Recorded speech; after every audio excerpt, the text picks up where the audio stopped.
Quelle est la voiture la plus rapide du monde? Certains diront Bugatti, d'autres iront vers Koenigsegg, les possibilités sont nombreuses. Mais celle qui me choque le plus, perso, c'est la Chiron sur cet extrait. Ce mec atteint 417 km/h sur l'autoroute, qui est de loin la vitesse la plus élevée enregistrée sur une route ouverte, et ça m'a fait tilter. Donc nouvelle question, y a-t-il des voitures homologuées plus rapides que ça, que je pourrais acheter? Pour savoir, on va parcourir toute l'histoire automobile et je vais vous présenter toutes les voitures de route les plus rapides de leurs époques.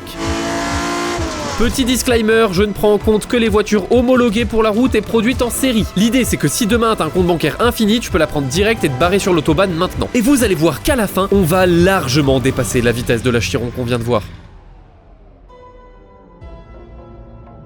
Mais pour ça, faut revenir au premier record. Et 17 km/h. Ouais, il est tellement nul, je préfère direct le spoiler. Je vais plus vite en trottinette, c'est bon? On est dans l'ère des premières voitures et c'est pas forcément très intéressant. Les vitesses sont comparables à celles d'un vélo, les records sont pas tant marqués. Donc on va faire un joli bond en avant pour parler de celles qui ont vraiment marqué l'histoire. On arrive en 1948 et entre-temps, Jaguar est né. Marque anglaise, je suppose que tout le monde l'a. Pourtant à l'époque, ça s'appelait pas Jaguar. À la base, le groupe faisait des sidecars et s'appelait Swallow Sidecar, abrégé en SS Car. Vous le voyez arriver? Bah ouais, en 45, à la fin de la guerre, le nom SS, ça le faisait pas trop quoi. Le président de l'époque, William Lyons, aurait dit: à la différence de SS, le nom de Jaguar est unique et ne peut pas être confondu avec des noms semblables étrangers. Donc la marque se transforme en Jaguar. Et 4 ans plus tard, ils sortent ça, la XK120. Un beau coupé très élégant qui tient son nom de deux choses. Tout d'abord XK, le nom du moteur. Un 4 cylindres imaginé avant même la Seconde Guerre mondiale qui développe 150 chevaux, ce qui est déjà solide pour un 4 cylindres même aujourd'hui. Mais pour Jaguar, c'était pas encore suffisant.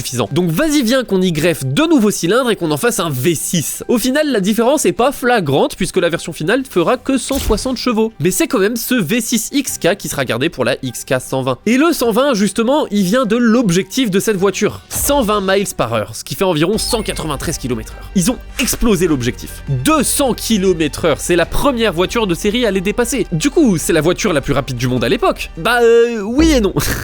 En fait, 25 ans plus tôt, il y avait Bugatti qui sortait ça. J'en ai pas parlé avant parce que c'est pas vraiment une voiture de série, elle a été produite qu'à 7 exemplaires. Mais cette Bugatti, la Type 41 qu'on appelle souvent Bugatti Royale, en 1926, elle a des specs de fou furieux. 300 chevaux, rien que ça, c'est presque 2 fois la puissance de la XK120. Un 8 cylindres en ligne de plus de 12 litres de cylindrée, non mais le bordel. En fait, il s'est avéré que c'était un moteur d'avion, tout simplement. Et apparemment, elle pourrait atteindre plus de 200 km/h. J'ai trouvé aucune vidéo de cette voiture lancée à pleine balle et je comprends pourquoi. Pour avoir déjà pris 200 km/h dans ma vie, sur circuit, route fermée, ça fait déjà un peu vite quand même. Et je vous parle de ma BMW des années 2000 avec des suspensions, des roues larges, des ceintures, etc. Alors prendre 200 là-dedans, sur les routes en pavé de l'époque et en terre, donc je pense que c'est pour ça que j'ai rien trouvé à vous montrer. Ça, et peut-être aussi parce qu'il y en a que 7 et que du coup si t'en craches une, ça en fait une de moins, chiant, donc tu la gardes gentiment dans ton musée. Mais c'est malgré tout la XK120 qui prend le record comme la Bugatti n'était pas une voiture de série. Et ce record, il tiendra 5 ans.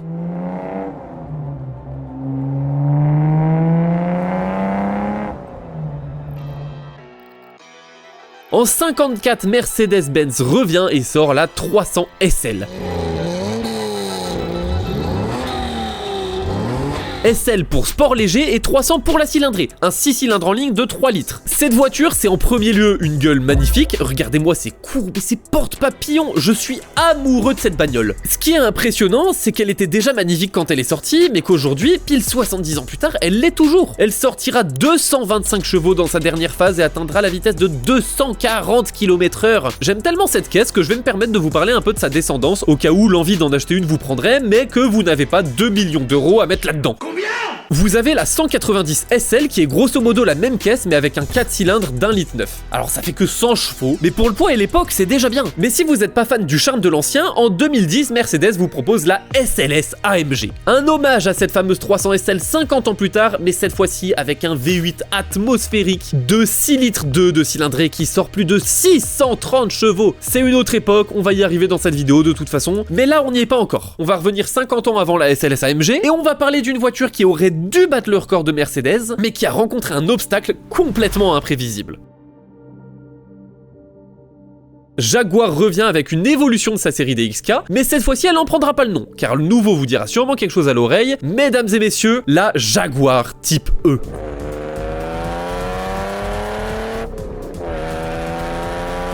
Évolution de la Type D, mais reprenant quand même le moteur 6 cylindres XK dont on a parlé plus tôt, la Type E restera au catalogue pendant 14 ans et connaîtra 3 phases. De 61 à 67, sur sa première phase, le moteur XK a connu une certaine évolution depuis la XK120. Il fait 3 litres 8 au lieu de 3 litres 4 jusqu'en 66 et passe ensuite à 4 litres 2. C'est quand même plutôt gros, même pour un 6 cylindres. On a des V8 qui sont plus petits que ça, hein. Niveau puissance, il sort 265 chevaux, mais malgré ses 40 chevaux de plus, sa vitesse ne dépassera pas 230 km/h. Donc la Mercedes 300 SL reste la plus rapide. En phase 2, c'est pas mieux. Cette série a surtout servi à ajouter des options de sécurité et d'anti-pollution, car les normes aux États-Unis commençait à être un peu moins indulgente. Il faudrait attendre la dernière phase pour battre Mercedes, mais cette version a tout changé. Adieu le 6 en ligne, place au V12. Ouais, ils ont complètement pété un plomb chez Jaguar quand ils se sont dit vas-y viens, pour la série 3 on colle un V12 de 5 litres 2. Ça a été justifié par une volonté de rendre la voiture plus fiable et plus noble. L'argument se confirme quand on découvre que le fait d'avoir doublé les cylindres n'augmente la puissance que d'à peine 10 chevaux. Mais couplé avec un travail sur l'aéro, ça suffira à dépasser d'un tout petit peu Mercedes. Sauf que la Type E V12 sort en 71, 10 ans après la première Type E. Et alors qu'elle devait battre le record, entre-temps, une petite marque plus modeste a trouvé le temps de développer une voiture concurrente.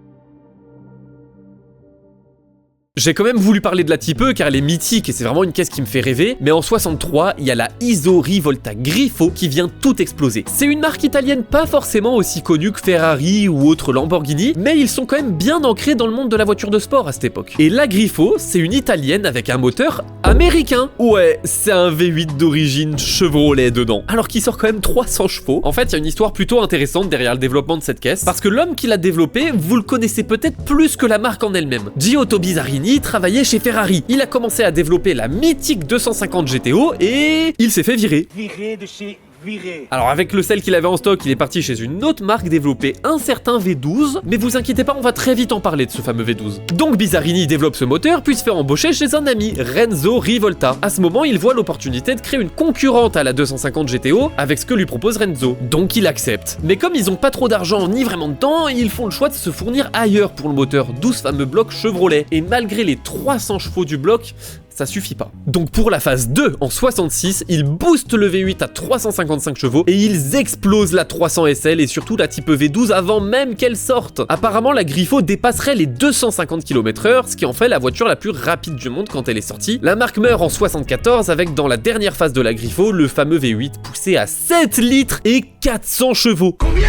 C'est juste surdimensionné. Je suis sûr qu'il y a des bus qui aujourd'hui font pas cette cylindrée. Sauf qu'avant cette version de 7 litres et 400 chevaux, en 66, pas longtemps après la phase 2, il y a une nouvelle concurrente qui arrive vraiment très fort. Et la Grifo avait aucune chance. Car là, on va vraiment rentrer dans une nouvelle ère, l'ère des supercars. Quel est le point commun dans l'architecture de toutes les voitures évoquées jusqu'à maintenant? La réponse, c'est l'emplacement du moteur. Ils sont tous en position centrale avant. Et à peine quelques mois après la Grifo, une marque toute nouvelle à l'époque, mais iconique aujourd'hui apparaît. Lamborghini. La manière dont elle est arrivée, elle est assez connue. Mais pour les trois du fond qui en ont jamais entendu parler, je vais très brièvement vous faire un récap. Ferruccio Lamborghini fabriquait des tracteurs. Ça a vraiment bien marché pour lui. Le mec était blindé, donc il a commencé à s'acheter des Ferrari. Et Ferruccio, après avoir acheté une dizaine de 250 et de 250 GT, il est pas satisfait. Sauf qu'à l'époque, Ferrari, c'était le prime. Genre, il n'existait rien de mieux dans le monde. Donc Ferruccio va voir Enzo Ferrari et lui dit gentiment que les voitures sont améliorables et propose son aide. Ça s'est pas très bien passé apparemment. En bref, Enzo l'a mal pris, Into embrouille, Into bah tu sais quoi, moi je vais faire mes propres voitures et elles seront 10 fois mieux que tes merguez, connard. Grosso modo, ça s'est passé comme ça. Et là, Ferruccio lance Lamborghini et déclare la guerre à Ferrari. Et cette guerre, elle débute avec la Miura.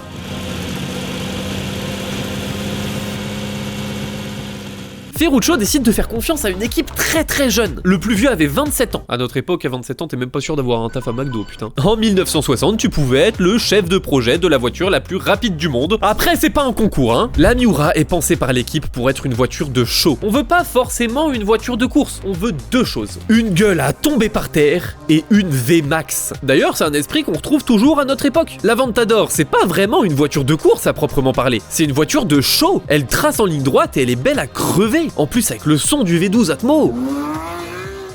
Et justement, vous vous demandez peut-être quel moteur va équiper la Miura. Eh bah c'est le moteur de la Lamborghini 350 GT, la première Lamborghini, équipée du V12 Bizarini. C'est bien le même nom que le monsieur qu'on a évoqué plus tôt qui bossait chez Ferrari. Je vous avais dit qu'il était passé créer un V12 chez quelqu'un avant d'aller chez Rivolta, et c'était ce moteur chez Lamborghini. Et ce V12, il est vraiment culte, parce qu'il a duré pendant plus de 40 ans. Il a fait la 350 GT, puis la fameuse Miura, mais il est ensuite passé dans la Countach, la Diablo, et il aura fini sa vie dans la Murcielago. Au cours des années, il aura presque doublé de volume, passant de 3,5 litres dans la 350 GT à 6,5 litres dans la version finale de la Murcielago. Mais on n'y est pas encore. Dans la Miura, le moteur fait 4 litres et sort 350 chevaux. Puis l'équipe a décidé de le mettre en position centrale arrière transversale. Alors là, vous allez me dire, mais putain, c'est quoi tous ces mots? En fait, le central arrière, c'est une position beaucoup plus adaptée aux voitures de sport, car les masses sont beaucoup plus centrées et on a une voiture plus stable. En 66, c'était déjà présent sur les voitures de compétition, mais personne n'avait encore essayé sur une voiture de série. La Miura est donc la première au monde à obtenir cette technologie. Avec ça, il est en position transversale, c'est-à-dire que par rapport à la voiture, il est à l'horizontale et pas à la verticale. Maintenant, on arrive à la question de la vitesse. Rappelez-vous, je vous ai dit qu'elle avait été imaginée pour le show et la vitesse max en ligne droite. Elle est donnée pour 280 km/h, ce qui serait énorme, 30 km/h de plus que la Grifo. D'ailleurs, pour l'anecdote, le compteur de la Miura affichait 320 km/h et le premier nombre inscrit était 40. En gros, en zone 30, t'es foutu. C'est un magazine français, Sport Auto, qui se charge de l'essai et 268 km/h. Alors on a le nouveau record, et de loin, presque 20 km/h de plus que la précédente, mais chez Lambo, ils annonçaient 280, du coup on est un peu déçus. Vont-ils se rattraper? Je sais pas. Mais en attendant, il y en a un qui a pas aimé l'affront qu'on lui a fait. Et c'est Ferrari.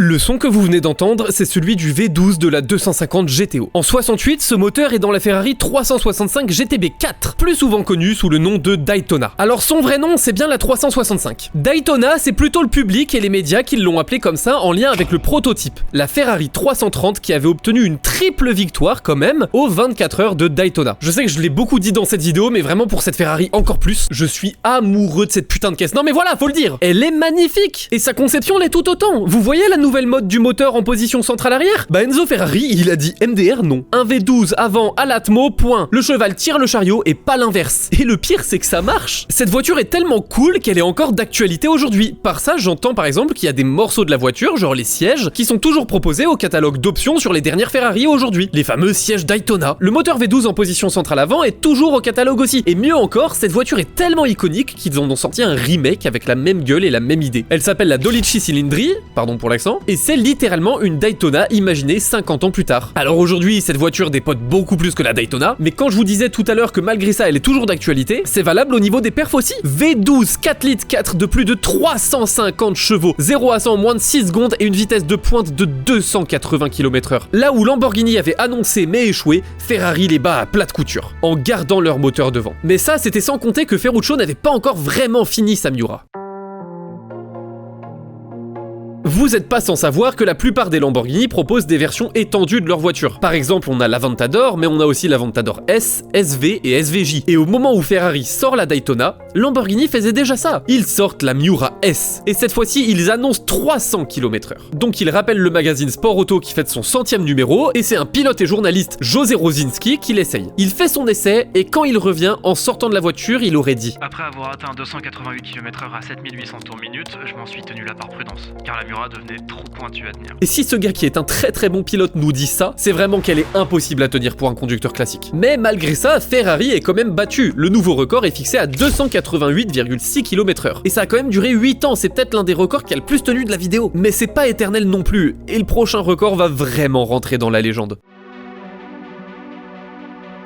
Il est signé par le cheval cabré en 84 qui revient, et pourtant sur le papier, rien d'une Ferrari. Je vous présente la 288 GTO avec son V8 biturbo de 2,8 litres en position centrale arrière. C'est l'époque où Enzo commençait à se faire vieux et gérait plus vraiment Ferrari à temps plein. Car entre temps, 50% de la marque a été vendue à Fiat, ce qui explique certains changements. Après, mine de rien, il devait être un peu colère quand même le Enzo à Modène, hein. J'aurais pas aimé être là. Hein. L'idée derrière cette GTO, c'est le groupe B. Mais si, vous savez là, le rallye, bon, qui a tué plein de gens, mais qui était trop cool quand même. Ferrari veulent engager une voiture en groupe B. Pour ça, il leur faut minimum une voiture vendue à 200 exemplaires et qui respecte certaines règles. La 288 GTO est imaginée pour ce règlement, d'où le V8 biturbo et se vend à 272 exemplaires. Et ce V8, mine de rien, il pousse 400 chevaux, il me semble que c'est la première voiture du top qui les passe, et surtout 305 km/h. On a atteint les 300, la GTO met une tempête à la Miura. Ce qui est beau, c'est que Ferrari annonce 305 et elle les fait réellement. Pas comme la Miura qui avait annoncé 300 mais qui était impossible à tenir. La voiture pèse 1 tonne 2 pour ses 400 chevaux, même aujourd'hui ce serait pas du tout déconnant, alors que c'était il y a 40 ans. Surtout qu'avec ces nouvelles technologies, même à l'époque il était possible de faire des prépas, et les GTO pouvaient taper sans problème du 600 chevaux. D'ailleurs, est-ce que ça vous intéresserait une vidéo sur les reprog et les prépas? Car je m'y intéresse beaucoup en ce moment et je me dis que ça peut être sympa. J'ai déjà abordé le sujet dans ma vidéo sur les japonaises, donc hésite pas après celle-là. Retour à la GTO. On pourrait se poser la question du plaisir de conduite avec l'énorme changement de moteur qui n'a plus rien à voir avec les vieux V12.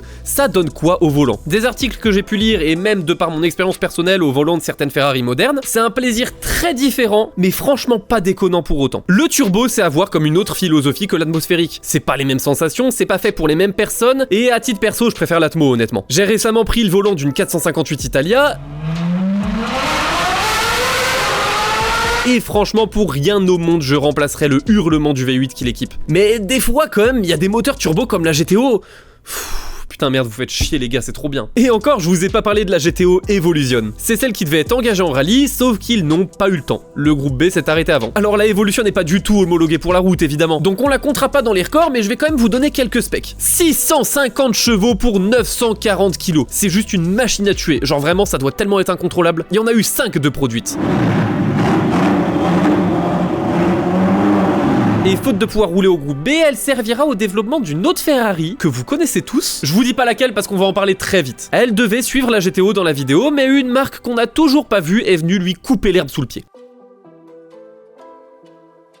On se retrouve 2 ans plus tard et Porsche, qui faisait de bonnes voitures certes, mais toujours pas à l'instar de Ferrari ou Lamborghini, pète un plomb et nous sort ça, la 959. Développée avec exactement la même idée que la GTO qu'on vient de voir, une voiture dont on s'en bat de perdre de l'argent parce que l'objectif c'est le groupe B. Spoiler, ils ont mis tellement de temps à la développer que comme pour la GTO, le groupe B s'est arrêté avant. Dommage, c'est une base de 911 avec le fameux moteur flat 6 qu'on retrouve toujours aujourd'hui, mais à l'époque il faisait que 2,8 litres en atmo, sauf dans la 959 où ils sont venus y coller 2 turbos séquentiels, et vas-y que la voiture fait 450 chevaux en 86, pour moins d'une tonne 5, 317 km/h, voiture la plus rapide du monde, terminé bonsoir. Mais la vraie nouveauté dans la 959, c'est sa modernité. Cette voiture avait sans déconner 30 ans d'avance sur son temps. C'était un véritable bijou de technologie. Ok, on est toujours en 1986 et on va faire la liste de toutes les options qu'apporte cette voiture. Vous êtes prêts? Déjà à l'extérieur, on a des amortisseurs qui se règlent automatiquement en fonction de la vitesse, jamais vu auparavant. Avec ça, des jantes en magnésium et des capteurs TPMS. La voiture est aussi équipée de l'ABS avec 4 disques de frein perforés et ventilés. Une transmission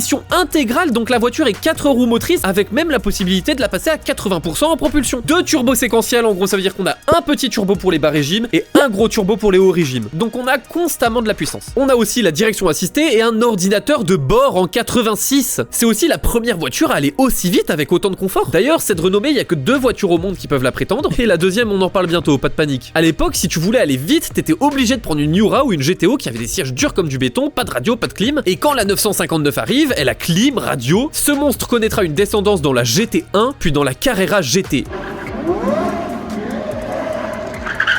Et enfin pour finir dans la 918 Spider. Par contre pour ce qui est de son record de vitesse, il aura pas tenu très longtemps puisque l'année qui suit il y a littéralement une icône qui sort, vous la connaissez c'est sûr, la Ferrari F40.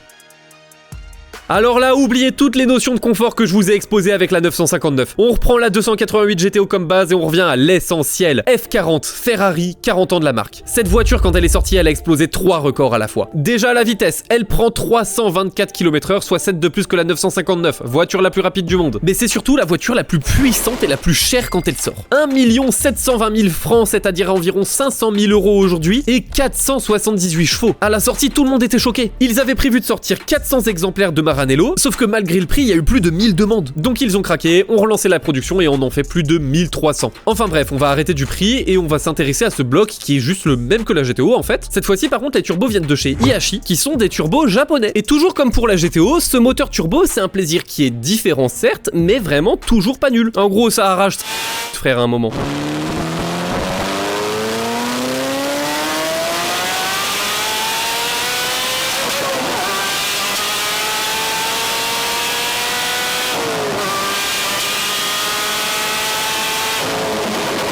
Mais comment chez Ferrari ils ont pu développer un tel monstre? C'est grâce à ce monsieur, Nicola Materazzi, un ingénieur sollicité par Enzo en personne pour le projet. Les temps étaient compliqués à l'époque pour Ferrari et Enzo commençait à reconnaître qu'il fallait peut-être s'adapter à une nouvelle clientèle et un nouveau marché. Et la GTO, elle avait mine de rien bien marqué les esprits. Donc Enzo donne cette responsabilité à Nicola de créer la voiture qui fêtera les 40 ans de la marque sur base de la GTO. Fiat, qui avait racheté la marque, donne son accord et Nicola s'élance. Alors Enzo savait aussi qu'il en avait plus pour très longtemps, il avait quand même presque 90 ans le bonhomme, donc il voulait aussi que cette Ferrari incarne cette dernière volonté. Une voiture qui repousse encore les limites du génie mécanique et surtout sans recourir aux aides et aux assistances à la conduite. Donc pas de direction assistée, pas d'ABS, rien du tout, pas de ça ici. On n'est pas chez Porsche, on est chez Ferrari, ok? Et c'est comme ça qu'on obtient ce monstre. Mais l'année qui suit, ce qui devait arriver arriva. Enzo Ferrari décède. À 90 ans, il part peut-être d'une manière un peu triste. Bah ouais, lui, sa philosophie, c'était le V12 Atmo à l'avant. Et la dernière Ferrari qu'il aura vu sortir de Maranello est équipée d'un V8 biturbo en centrale arrière. Cependant, ils se sont quand même bien rattrapés pour les 50 ans de la marque avec la F50. Alors elle a pas de record de vitesse, mais j'aimerais quand même la mentionner parce que elle, pour le coup, c'est la même idée que la F40, mais cette fois-ci, on a le Saint Graal, le V12, et bordel ce que ça hurle.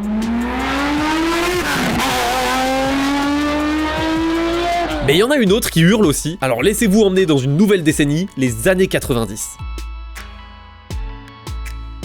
Et on commence avec la Diablo. Vous vous rappelez de la Miura tout à l'heure? Bah en fait c'en est une. Non en vrai j'abuse, entre temps il y a eu la Lamborghini Countach, mais la Countach c'est une Miura évoluée, et la Diablo c'est une Countach évoluée. On retrouve toujours ce fameux V12 Bizarrini, mais qui fait 5,7 litres dans la Diablo. Mais le plus intéressant c'est que cette cylindrée, il l'avait qu'au début de la Diablo. En fait elle a duré 11 ans, et elle faisait vraiment le pont entre l'ancien Lamborghini et le Lamborghini moderne qu'on connaît avec la Murcielago, l'Aventador et compagnie. Mais du coup elle aura servi à tester plein de choses. Par exemple, les premières Diablo étaient en propulsion, et les dernières en 4 roues motrices. Et c'est pour ça que certaines Diablos se ressemblent pas du tout. Par contre, pour son record de vitesse, elle l'a éclaté dès sa sortie. 325 km/h de pointe qui n'aura duré qu'1 an.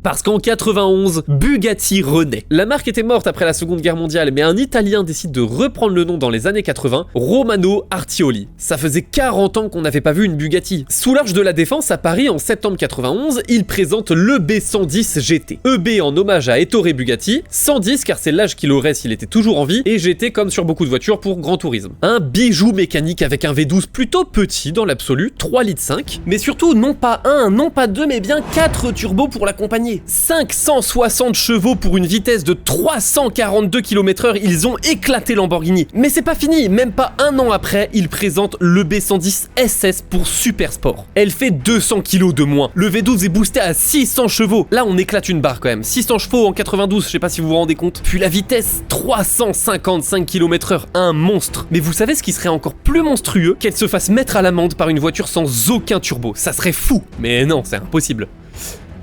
Quoique...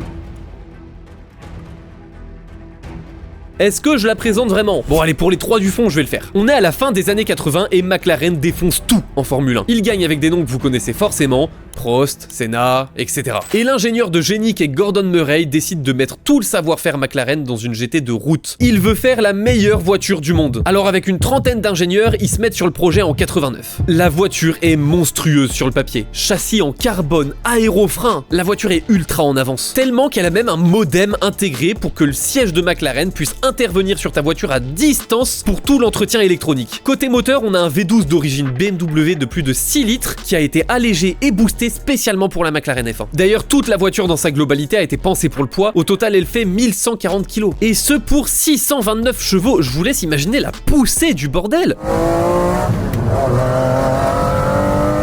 Ça pousse tellement qu'en 95, ils ont même gagné les 24 heures du Mans avec. Il y a un autre record qu'elle a, c'est celui de la voiture la plus chère du monde à sa sortie. Elle coûtait 6 millions de francs, c'est-à-dire l'équivalent d'1,5 milliard aujourd'hui. Je vais finir avec sa vitesse. Elle a été enregistrée par Andy Wallace, un grand pilote anglais en 98 avant la fin de production de la voiture. Et il a tapé 391 km/h. Ça va faire 35 ans que la voiture est sortie et c'est toujours la plus rapide du monde avec un moteur atmosphérique. Alors profitez bien de ce son parce qu'après, on parlera plus que de voitures turbo.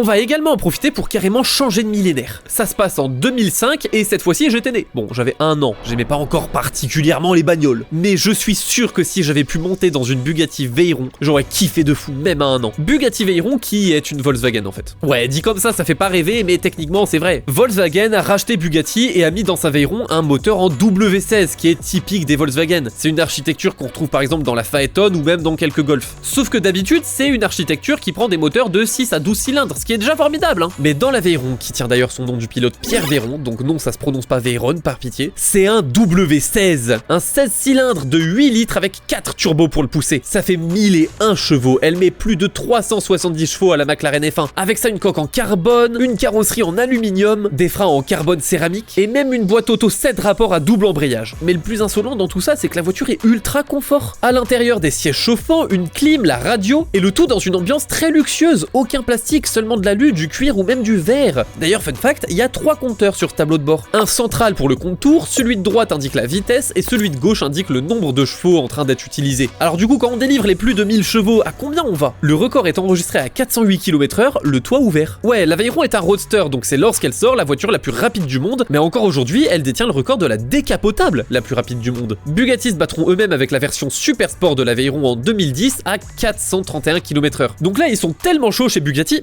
enfin chez Volkswagen, qu'ils se battent eux-mêmes une fois. Pas mal. Ils se battraient pas eux-mêmes une deuxième fois quand même. Non. Non.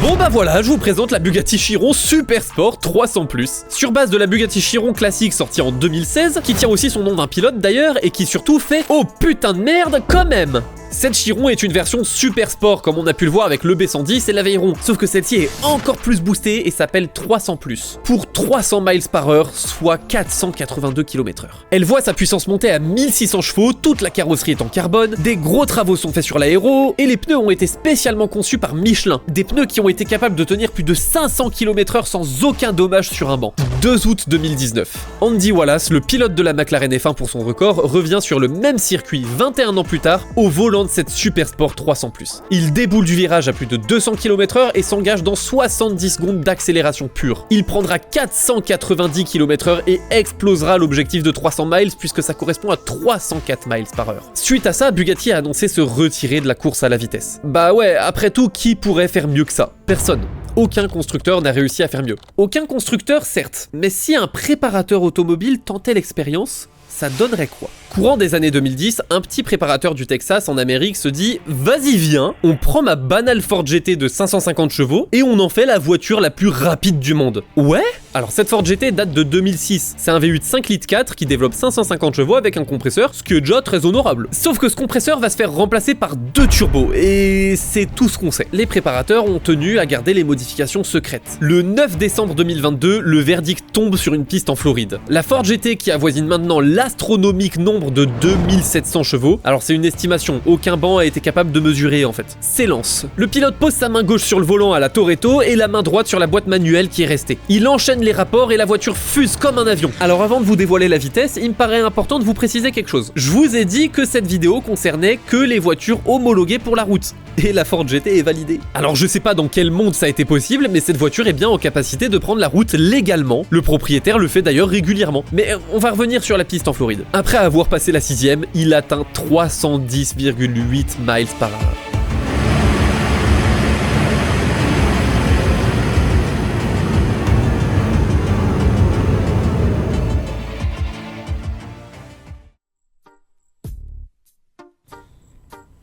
C'est presque la fin de la vidéo. Non, attendez, partez pas, vous êtes resté là pendant plus de 30 minutes. C'est pas pour se casser sur le mot de la fin, surtout que j'ai une annonce à vous faire. Cette vidéo, elle m'a pris énormément de temps à produire, et c'est pas du tout une plainte ou quoi, je suis hyper satisfait du résultat. Donc si vous aussi vous avez kiffé, techniquement si vous êtes au bout, c'est que c'est le cas, vous pouvez me soutenir de manière complètement gratuite. Il y a plein de trucs à faire, comme s'abonner, mettre un commentaire, booster la vidéo, même maintenant c'est possible. Et l'annonce que je voulais vous faire, c'est que j'aimerais petit à petit me diriger vers des vidéos extérieures, comme par exemple des expériences ou des essais. Vous en aurez sûrement un de ma voiture perso dans les prochaines vidéo parce qu'elle a un petit truc en plus.